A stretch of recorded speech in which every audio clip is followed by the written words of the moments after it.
6 oy o'qib, 3 ta qiz kelganmiz. Men Kagoshimada joylashgan 1-mayda ish boshlaganman. Stajyor vizasidagi shartnomamni muvaffaqiyatli tugatib, ish faoliyatim oshpazlik, menyudagi bor ovqatlarni o'rganib, yapon ovqatlarini bemalol xizmat ko'rsatish darajasiga yetib, yoqqanligi uchun o'zimga ishimni yaxshi ko'raman. Dam kunimda o'zim belgilab olaman. Hiroshimaning milliy taomi bo'lgan okonomiyaki pishiriladi. Nixorenso, o'zbekcha qilib aytganda, dengiz tipratikoni va sharoitlari yaxshi davlat. 10 daqiqaga ham hattoki o'sha qo'shimcha ish haqi to'lab beriladi. Bemalol kelib, qizlar o'qishligini tavsiya qilaman.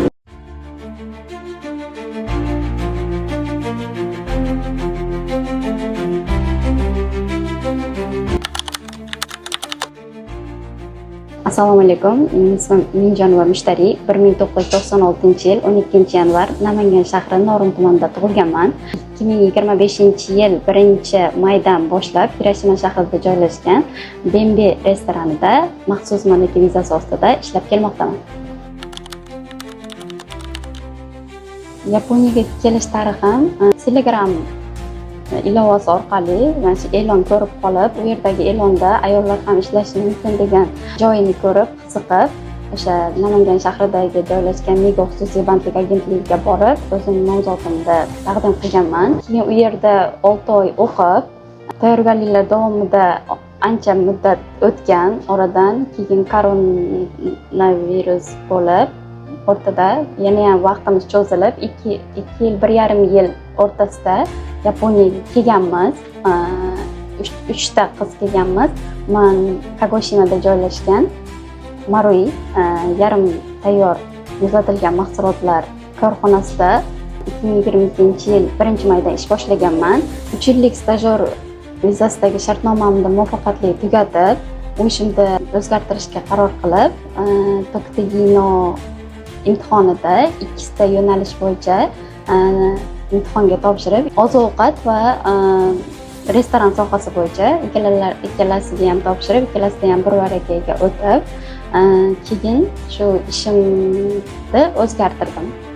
Hozirda shu Hiroshimadagi Bembe restoranida oshpazlik sohasida ishlab kelyapman. Ishimni o'zgartirganimdan so'ng. Maxsus malakaga chiqish uchun avvalo yapon tilini o'rgandim.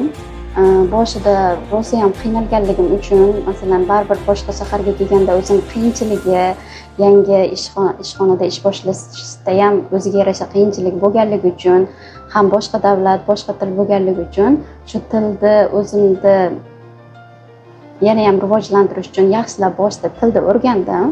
Kelayotganimda umuman yapon tilidan bexabar edim. Kelib 6 oydan keyin, shu qiyinchilik bo'lgandan keyin bankalarga borganda yoki hokimiyatga shu hujjat ishlarida ham o'zim tushunmaganligim uchun yapon tilini qat'iy o'rganishga qaror qilib, M5 dan boshladim. M5 boshida N4 darajasidan topshirishni boshladim.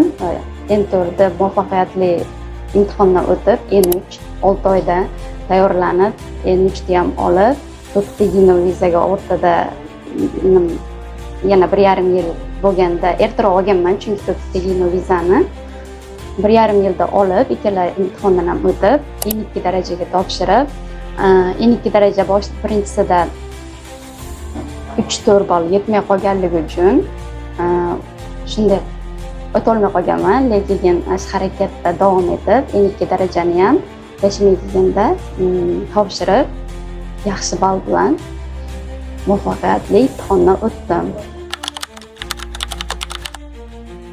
Bembe restoranidagi ish faoliyatim oshpazlik.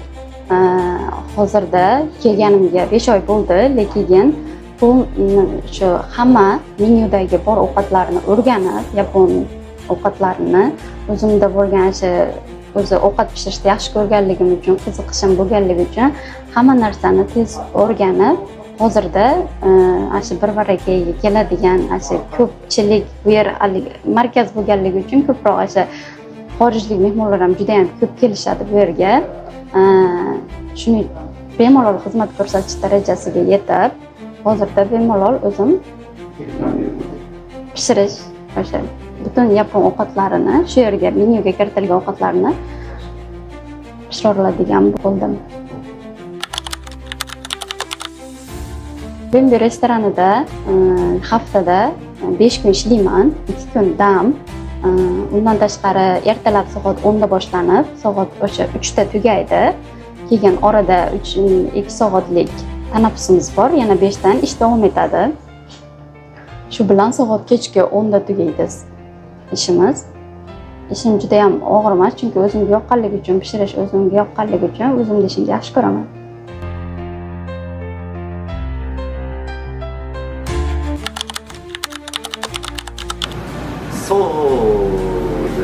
Mening tasavvurimda mushtari juda irodali. Birga ishlash jarayonida ham uning o'ziga bo'lgan ishonchi yuqoriligini, doimo yangi bilimlar o'rganish katta qiziqish bilan yondashishini kuzatdim. Tanaffus vaqtlarida ham u o'rganishdan to'xtamaydi. Ishlarni mas'uliyat bilan bajaradi. Yangi ko'nikmalarni tez o'zlashtirish sababli barcha buyurtmalarni mustaqil ravishda bajarib kelmoqda va bu holat restoran faoliyati uchun katta yordam bo'lmoqda.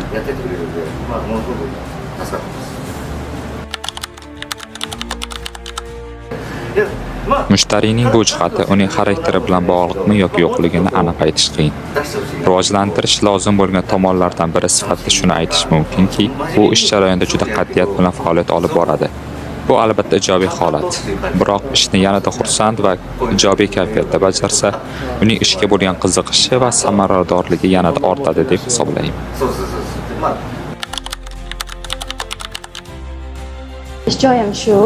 Hozir ish vaqti bo'lmaganligi uchun hozir hech kim yo'q. Sizlarga tanishtirsam, bu yerda Hiroshimaning asosiy milliy ovqatlaridan biri okonomiyaki tayyorlanadi.